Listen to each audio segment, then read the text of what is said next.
Governor Hochul today delivered the 2026 State of the State Address. I was in the beautifully refurbished egg today, and I want to share a couple thoughts with you from the speech.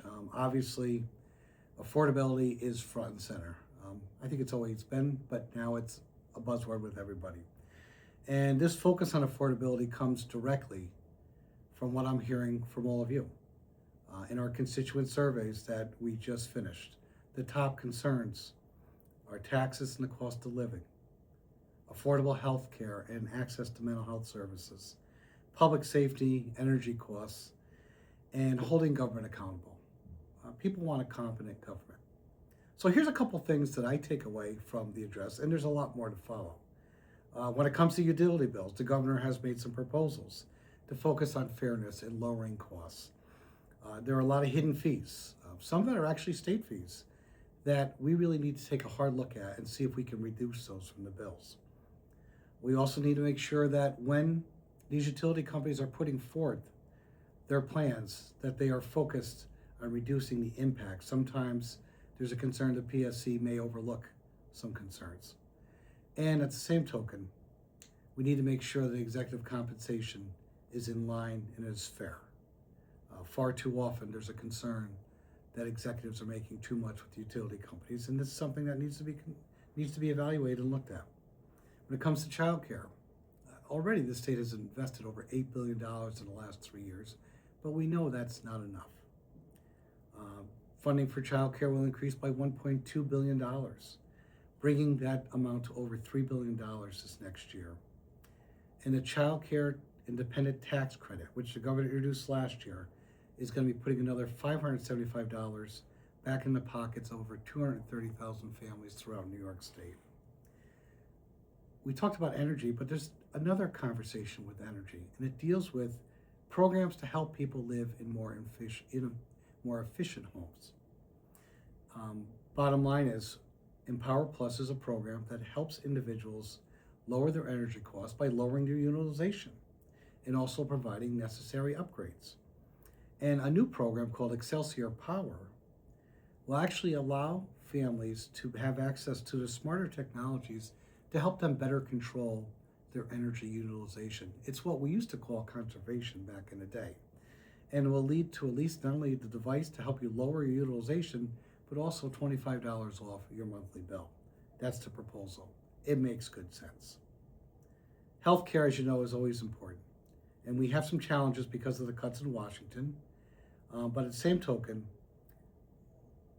particularly in the pharmacy arena, the governor wants to expand on what we put into place 2 years ago to allow the state to access a greater share of rebates from drug companies to help lower the cost of the program and to help continue to provide services.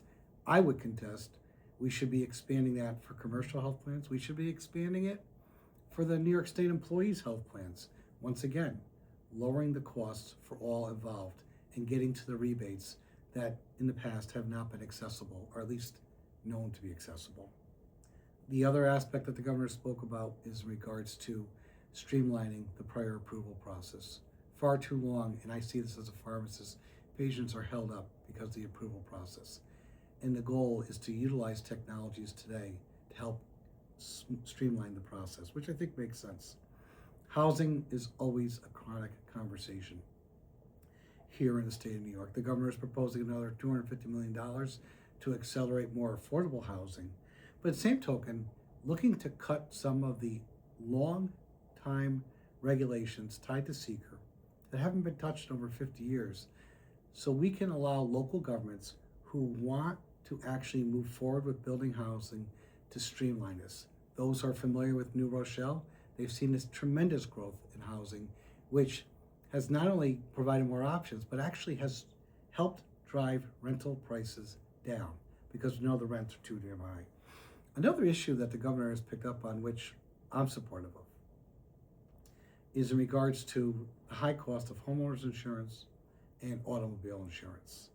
And the goal is to cut down, because there is fraud going on in the program. Fraud no one should be tolerating. But at the same token, the goal is also to allow people to make the necessary upgrades to make their home safer, but also to allow people to buy into programs that monitors their driving habits, which if you're a good, safe driver, you're only going to benefit. I've seen this in other states where people will actually see their premiums go down. And if people are driving responsibly and are being good stewards on the road, we should reward them. You know, overall, it gets back to the basic principles I've always guided the last 26 years, both as mayor and as assembly member. It's about finances, it's about safety, it's about opportunity. I'll add on to it, the governor's other overarching message this year is to cut the red tape, to cut down some of the unnecessary regulations that small businesses are impacted by, local governments are impacted by, and you, Joe and Jane citizen, are impacted by too. So there's a lot involved, and as I always say, the speech is great, but what follows next week is the budget.